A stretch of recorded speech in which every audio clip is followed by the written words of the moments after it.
On a sweltering July afternoon in 2019, the facade of suburban bliss shattered in Willowbrook. At the center lay the Hendersons, Thaddeus, a 45-year-old investment banker known for his relentless work ethic, and his wife Margot, a 43-year-old yoga instructor celebrated for her vibrant personality. Their seemingly perfect marriage had been the neighborhood's envy for over a decade.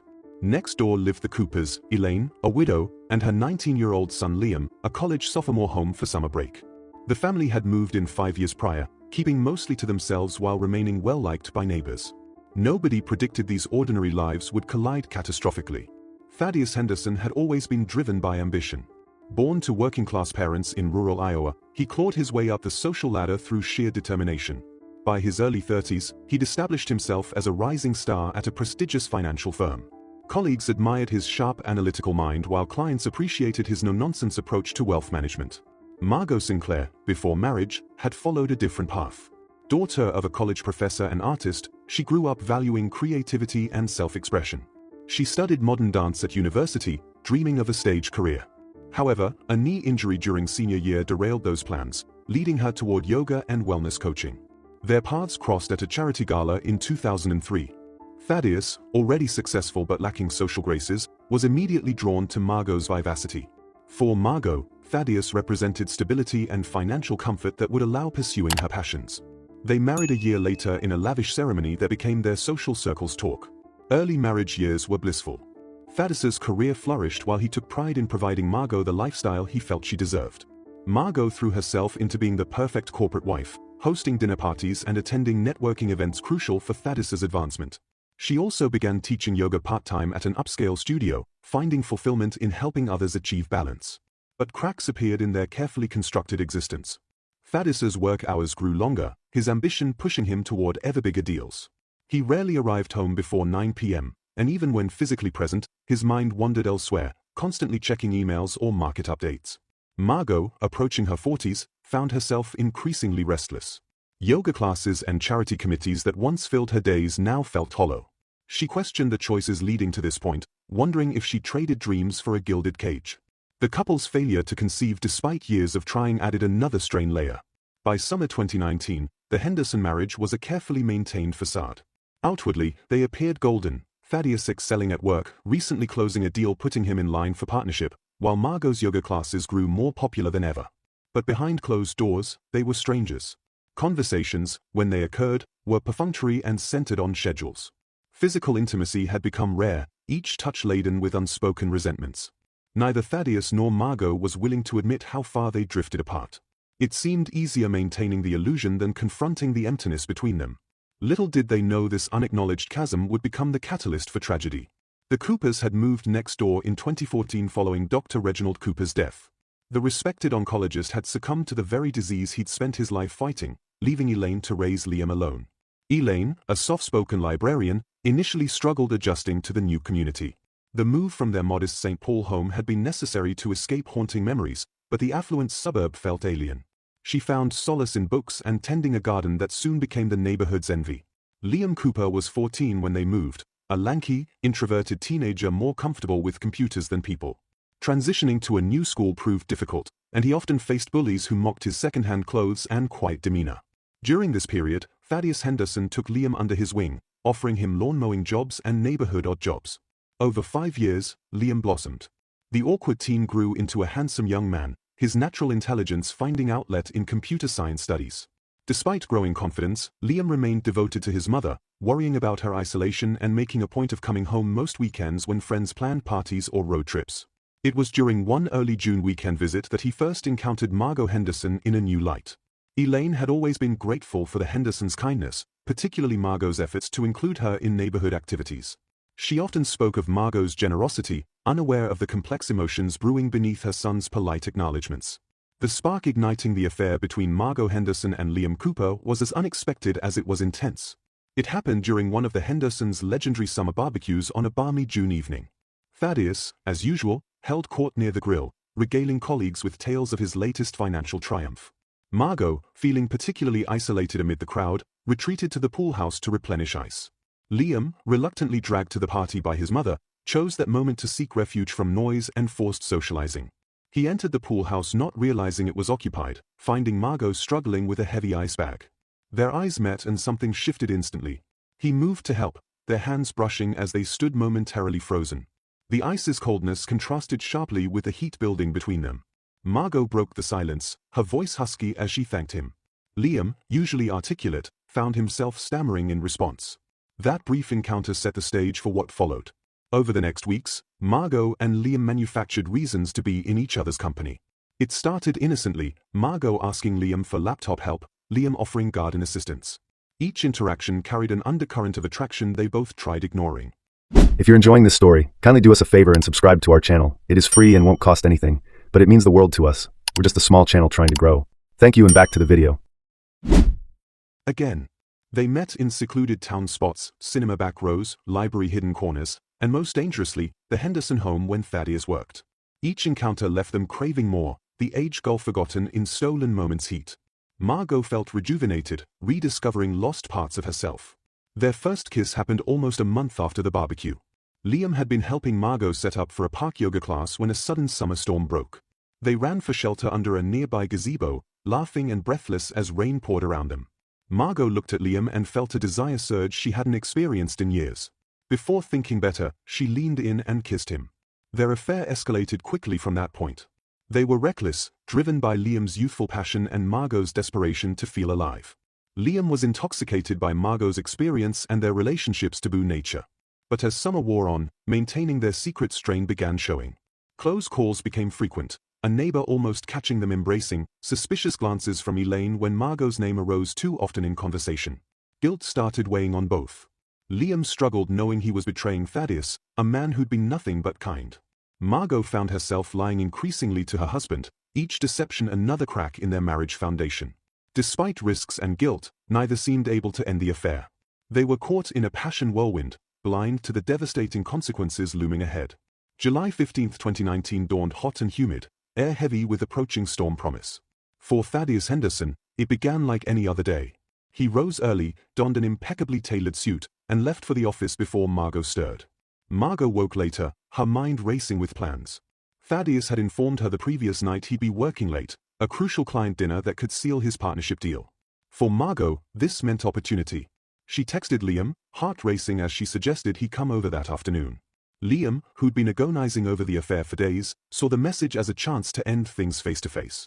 He replied with a simple okay, resolving to break it off before the situation spiraled further. The day passed slowly for both. Margot went through her morning yoga class motions, usual serenity replaced by nervous energy her students couldn't help noticing.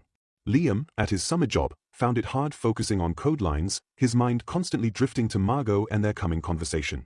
At 2:30 p.m., Liam made his way next door, glancing around to ensure no neighbors were watching. Margot ushered him in quickly, face flushed with excitement and anxiety mixture. Liam broke the silence, starting to say they needed to talk. But Margot, misreading his intention and driven by desperate need to feel desired, cut him off with a passionate kiss. Despite reservations, Liam found himself responding, resolve weakening against Margot's intensity. What followed was a blur of discarded clothes and tangled limbs as they made their way to the master bedroom. All thoughts of ending the affair were temporarily forgotten as they lost themselves in each other. Meanwhile, across town, Thaddeus Henderson sat in his office, frowning at his computer screen. The client presentation numbers weren't adding up, and he knew he'd have to redo significant portions. Frustration mounting, he made a snap decision: go home, regroup, and return to finish before dinner. At 3:45 p.m., Thaddeus's car pulled into the driveway. He noticed Liam Cooper's beat-up Honda parked down the street but thought nothing of it. Probably helping Elaine with errands, he mused while unlocking the front door. The house was quiet as Thaddeus entered, but something felt off. A half-empty wine glass sat on the coffee table, unusual for Margot at this hour. Then he heard it, a muffled sound from upstairs. Frowning, he climbed the stairs, noise growing louder as he approached the master bedroom. What Thaddeus saw upon opening the door would be forever seared into his memory. His wife, the woman he'd loved for 15 years, was in their bed with Liam Cooper, the 19-year-old he'd mentored and trusted. With a roar of rage and pain, Thaddeus lunged forward. His hands, so used to manipulating numbers and sealing business deals, now curled into fists as he grabbed Liam, yanking him off the bed. Margot screamed, scrambling to cover herself and separate the men, but her efforts were futile. Thaddeus's first punch caught Liam squarely in the jaw, sending the younger man stumbling backward. Liam, pumped with adrenaline and fear, fought back. The two men grappled, crashing into the dresser and sending framed photos and trinkets scattering across the floor. In the chaos, no one noticed the heavy crystal bookend that fell from the dresser's top. No one saw it until Thaddeus, in blind rage, grabbed it and brought it down on Liam's head with a sickening thud. The sound seemed to echo in the sudden silence that followed. Liam crumpled to the floor, blood pooling rapidly around his motionless form. Margot's scream pierced the air as the full horror hit them all. In that moment, as storm clouds gathered outside and sirens wailed in the distance, everyone's lives changed irrevocably. The idyllic facade of Willowbrook had shattered, and nothing would ever be the same. The piercing wail of police sirens shattered the community's usual tranquility. Neighbors peered from behind curtains, curiosity mingling with apprehension as squad cars and ambulances screeched to a halt before the Henderson residence. First officers on scene were met with a horror tableau that would haunt them for years. Inside, they found shell-shocked Thaddeus Henderson, hands covered in blood, sitting on the bed's edge with his head in his hands. Margot, barely clothed and hysterical, stood nearby. The room bore violent struggle marks, overturned furniture, shattered glass, and blood smears on hardwood floors. Detective Ava Rossi, a veteran of the police department's homicide unit, took charge. Her first priority was securing medical attention for Liam Cooper. As paramedics worked feverishly to stabilize him, Rossi began piecing together the events leading to this tragedy. Thaddeus, still in shock, was taken into custody without resistance. Margot was separately questioned. Their stories, fragmented and emotional, painted a picture of long-simmering marital discord that had exploded into violence. As word spread through the neighborhood, crowds began gathering at police cordons. Among them was Elaine Cooper, who collapsed in grief when informed of her son's critical condition. She was quickly whisked to the hospital where Liam fought for his life in intensive care. The investigation moved quickly. Forensics teams combed through the Henderson home, collecting evidence and taking photographs. The crystal bookend, now a potential murder weapon, was carefully bagged and tagged. Neighbors were interviewed, their statements adding context to relationships between the Hendersons and Coopers. One neighbor recalled hearing raised voices from the Henderson house earlier that afternoon but had dismissed it as television playing too loudly. Another mentioned seeing Liam enter the Henderson home around 2:30 p.m., noting it as odd given Thaddeus's usual work schedule. As night fell, the situation's gravity became clear. Liam Cooper was pronounced dead at 9:47 p.m., never having regained consciousness. The charge against Thaddeus Henderson was elevated from assault to second-degree murder. In following days, more details emerged. Margot, racked with guilt and facing intense scrutiny, admitted to the affair with Liam. Her statement, given through tears at the police station, provided a timeline of their relationship and events leading to that fateful afternoon. Thaddeus, advised by his hastily retained attorney, remained silent. But colleagues at his company painted a picture of a man under immense pressure, working long hours pursuing a partnership that had seemed within reach. None, however, had suspected the depth of his marital problems or the violent capacity that had been unleashed. The case against Thaddeus Henderson was building, but Rossi knew that in public opinion's court, there would be no clear villains or heroes, only victims, each in their own way, of secrets and lies that had finally come to light in the most devastating manner possible. The Henderson trial began on a crisp autumn morning, 6 months after events that had shaken Willowbrook to its core.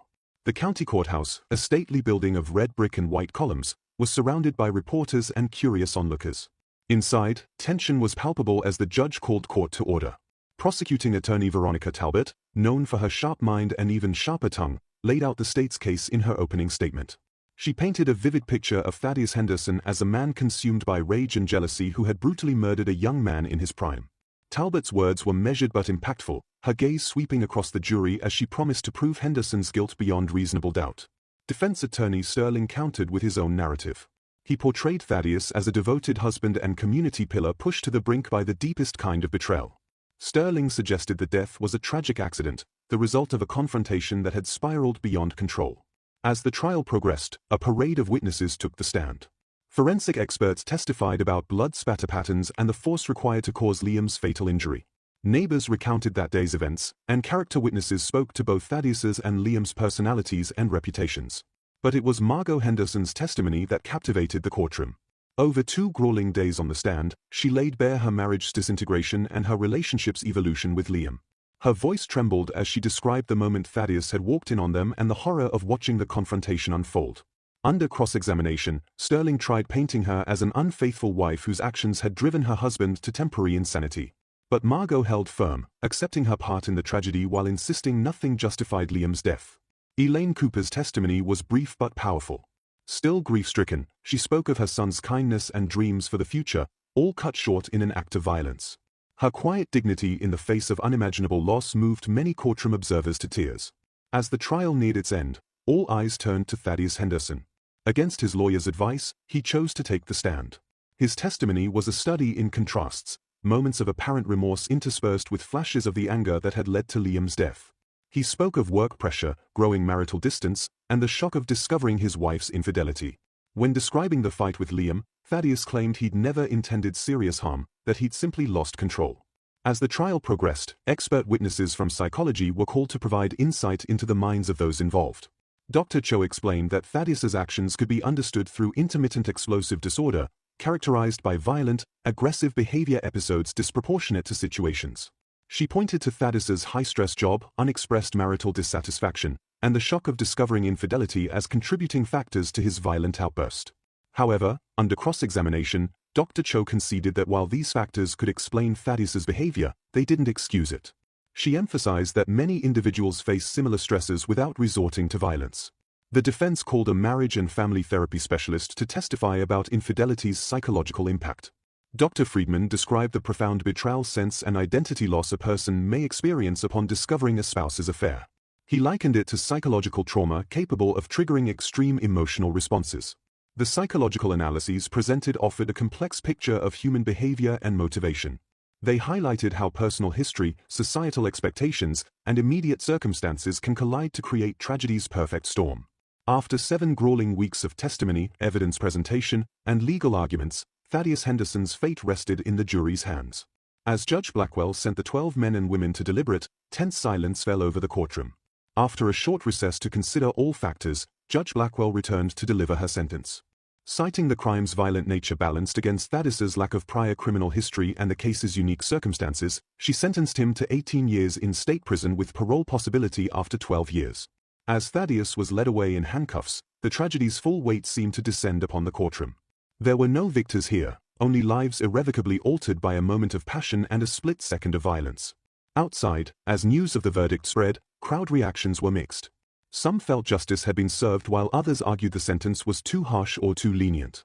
But all agreed on one thing: the events that had unfolded in Willowbrook would leave an indelible mark on the community for years to come.